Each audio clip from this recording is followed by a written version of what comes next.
Kau di dekatku, besertaku selamanya.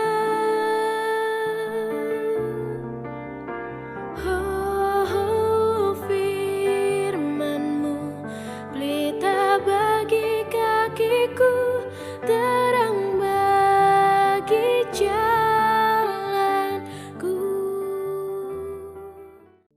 Shalom, salam sehat, salam sukacita bagi kita semua. Saudara-saudariku yang dikasihi Tuhan dimanapun kita berada, kita bersyukur karena dalam istirahat kita Tuhan menjaga, dan pada pagi hari ini Dia pun memberikan bagi kita kesempatan untuk melakukan berbagai aktivitas, kehidupan, pekerjaan, pelayanan kita hari ini. Oleh sebab itu kita selalu rindu dituntun oleh firman Tuhan yang akan bersama-sama kita dengar dan renungkan dalam sapaan teduh. Marilah kita mempersiapkan hati dan kita berdoa. Kuasa Roh-Mu Tuhan menuntun kami untuk dapat selalu menikmati berkat Tuhan hari lepas hari. Dan pada pagi hari ini pun kami dipanggil untuk dapat mendengarkan firman-Mu, mengerjakannya di dalam segala aspek kehidupan kami. Berikan kami pertolongan-Mu Tuhan untuk dapat mengerti dan dapat melakukan dalam hidup kami hari ini. Terpujilah Engkau, kami mau merenungkan firman, karena di dalam nama Yesus kami bersyukur buat kesempatan ini. Amin.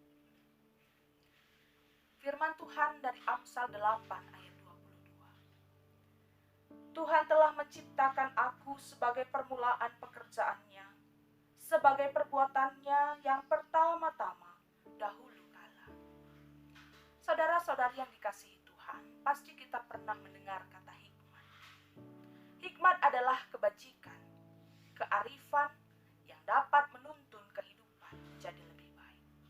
Biasanya hikmat sangat diharapkan dapat melekat dan menjadi bagian dalam kehidupan seseorang, agar dengan tuntunan hikmat, kita dapat berlaku adil, menjadi benar dalam segala tindakan dan keputusan, dan memperoleh berbagai kebaikan. Selayaknya doa dan harapan bagi setiap pemimpin, pemerintahan, bahkan pembesar-pembesar. Kita sangat merindukan kehidupannya diperoleh hikmat sebagai tuntunan untuk dapat menetapkan segala kebenaran yang kuat.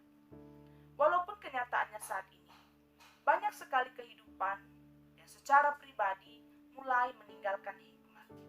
Sehingga kehidupan, pemerintahan, dan segala sesuatu yang ada di sekitar kita sering sekali kita lihat menjadi rapuh dalam kebenaran, keadilan, dan kebaikan yang seharusnya ada, karena dijalankan tanpa pimpinan hikmat. Hikmat ini sangat dirindukan untuk tetap ada dan dapat dipakaikan, agar segala kebaikan, kemakmuran, keadilan, damai sejahtera itu dapat tetap menjadi bagian kehidupan kita. Dalam keseluruhan Amsal 8 ini, hikmat menuliskan bagaimana ia memperkenalkan dirinya sebagai bagian dari kecerdasan, pengetahuan, dan kebijaksanaan dalam rangka kehidupan seseorang yang takut akan Tuhan. Selanjutnya hikmat pun menunjukkan apa yang telah dilakukannya. Bagian yang kita baca di ayat 22 memperlihatkan bagaimana dunia ini dan segala isinya tidak terjadi begitu saja, melainkan Allah sendiri menciptakannya dengan hikmatnya yang sempurna. Dengan pengertian inilah, maka hikmat pun mengundang setiap orang untuk dapat mendengarkan dan dapat melakukan, khususnya bagi setiap kaum muda, agar setia di dalam kehidupan yang mau belajar tentang hikmat Tuhan. Siapakah atau apakah hikmat ini? Dalam Amsal 8 ayat 22 tadi menegaskan bahwa hikmat mendahului segala ciptaan. Bahkan sebelum adanya alam semesta, hikmat Allah ini membuat segala sesuatu berada dalam keteraturan dan sesuai kodratnya. Sehingga segala yang telah Allah ciptakan menjadi sangat baik adanya. Hikmat ini ada bersama Allah, dan Dialah yang menciptakan segalanya. Dalam segala hikmat yang sempurna ini, Tuhan pun memberikan bagi seluruh ciptaan kebaikan. Hikmat Allah menjadi sumber sukacita bagi seluruh ciptaan.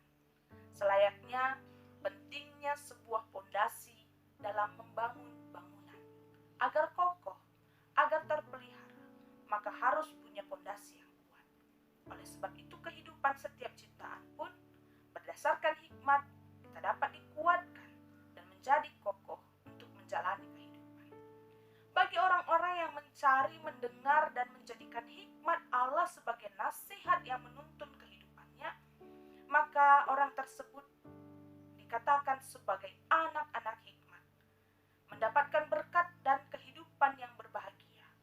Dapat nanti kita lanjutkan dalam pembacaan Amsal 8 ayat 32 sampai 35. Seluruh aspek kehidupan kita dipengaruhi oleh hikmat itu sendiri, yang akan memimpin dan memampukan kita tetap menerima pengajaran dan melakukannya. Namun jika hikmat ini diabaikan, maka kehidupan kita pun menjadi sia-sia. Tentunya semua orang sangat mengharapkan kehidupan diisi oleh sukacita yang senantiasa. Oleh sebab itu, hikmat menjadi satu hal yang harus kita pakaikan juga dalam hari lepas hari. Karena membenci hikmat berarti menyukai maut, sementara mencintai hikmat berarti memilih hidup. Saudara-saudari yang dikasihi Tuhan, jika pilihan ini diberikan kepada kita, manakah yang akan kita pilih? Apakah maut atau kehidupan? Ingatlah bahwa melalui hikmat, seseorang dapat mengerti dan mengetahui apa yang menjadi rahasia kehidupan dan apa yang diperkenankan Allah. Hikmat yang berasal dari firman Tuhan inilah yang akan memberikan bagi kita panggilan untuk dapat menjadi anak-anak Allah yang memakaikan hikmat, menerima nasihat, juga didikan. Maka janganlah kita mengabaikan atau bahkan mengeraskan hati kita saat kita mau dituntun oleh kebenarannya. Saudara-saudariku yang dikasihi Tuhan, jadilah penyuka hikmat, membuat hikmat mewarnai kehidupan kita, menuntun kita untuk menetapkan berbagai keputusan, menjadikan hikmat sebagai kebiasaan-kebiasaan kita dalam berkarya juga bekerja. Karena melalui tuntunan hikmat, jalan-jalan baik akan ditunjukkan, pintu-pintu keberhasilan akan dibukakan, kehidupan yang diperkenankan Tuhan pun dapat kita lakukan. Dalam hikmat kita mengerti maksud Tuhan untuk membuahkan kebaikan, memberi ketenangan hati, damai sejahtera, sukacita dalam segala bagian kehidupan kita. Dalam semua pekerjaan untuk menghasilkan karya dan mengerjakan pelayanan, bahkan dalam aktivitas hari lepas hari. Jika hikmat ini begitu penting dan harus kita miliki, maka bagaimanakah kita memperolehnya?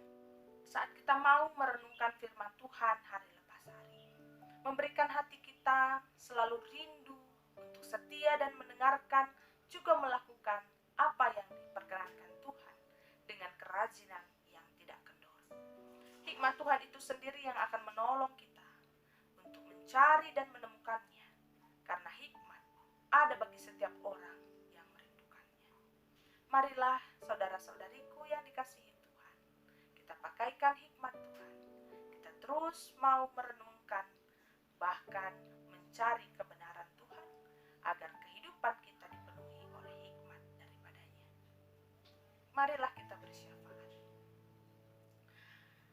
Tuhan, terima kasih buat hikmat-Mu yang selalu menjadi penuntun bagi kehidupan kami, dan kami selalu rindu untuk mencarinya di dalam kesetiaan kami membaca firman-Mu dan mendengarkannya, juga melakukannya. Tuhan, berikanlah pada kami pengertian, agar dapat pula kami mengerjakan seperti apa yang Tuhan kehendaki. Tidak lupa kami pun terus berdoa bagi pergumulan kami di masa pandemi ini. Tuhan, kiranya yang menunjukkan apa yang harus kami lakukan. Bersama-sama kami menjaga kehidupan yang masih Tuhan percayakan dan mengisinya dengan kebaikan-kebaikan. Khususnya di dalam kerja, karya, dan perjuangan para tim gugus tugas yang melayani di dalam lingkup tugas di tengah pemerintahan negara kami. Berikanlah bagi mereka kesehatan, sukacita dalam mengerjakan bagian mereka, dan hikmat-Mu Tuhan yang akan menuntun mereka melakukan dan menolong banyak orang untuk tetap sehat dan aman dalam mengerjakan bagian mereka masing-masing. Dan tidak kami lupa untuk setiap tim gugus yang melayani di lingkup tugas lainnya, di masyarakat, bahkan gereja, agar kiranya kami boleh bersama-sama bersinergi menjaga kehidupan kami untuk tetap semangat menjalankan apa yang Tuhan perkenankan dalam hidup Terima kasih Tuhan Yesus. Kami mau kembali ke dalam aktivitas kami. Apapun pekerjaan pelayanan yang kami ingin lakukan hari ini, kiranya hikmat Tuhan yang menjadi penuntun bagi kami. Karena di dalam nama-Mu kami berdoa, mengucap syukur. Amin. Salam sehat, selamat melakukan segala aktivitas kita. Tuhan Yesus